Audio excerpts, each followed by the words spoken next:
মাম্মা, আজকে দুধ বিস্কিট খেতে একটুও ইচ্ছে করছে না, অন্য কিছু বানিয়ে দাও না। আচ্ছা, কি বানিয়ে দেবো বল? আমি জানি না, তুমি যা হোক কিছু একটা বানিয়ে দাও। তবে আমি যা হোক কিছু একটা বানিয়ে দিচ্ছি, কিন্তু সোনামুখ করে খেয়ে নিবি তো? খেয়ে নেবো, কিন্তু টেস্টি হবে তো মাম্মা। আগে তো বানাই, দাঁড়া, তারপর তুই আমি খেয়ে দেখে বলিস কেমন হয়েছে।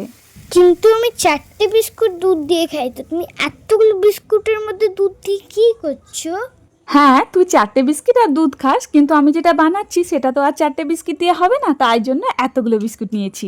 বিস্কিটগুলো প্রথমে ভালো করে ঘিতে ফ্রাই করে নিয়েছি, তারপর ওর মধ্যে 1 কাপ দুধ আর হাফ কাপ চিনি দিয়েছি, আর মনে করে দিয়েছি একটা এলাচ ফাটিয়ে। আর তুমি যে ড্রাই ফ্রুটসগুলো ফ্রাই করলে ওইগুলো কখন দেবে? এই তো আমাদের বিস্কিটের হালুয়াটা রেডি হয়ে যাওয়ার পর আগে থেকে ঘিতে ভেজে রাখা কাজু, আমন্ড আর কিশমিশ দিয়ে দেবো উপর থেকে। কি সুন্দর স্মেল বেরিয়েছে গো মাম্মা, তাড়াতাড়ি আমাকে একটু খাইয়ে দাও।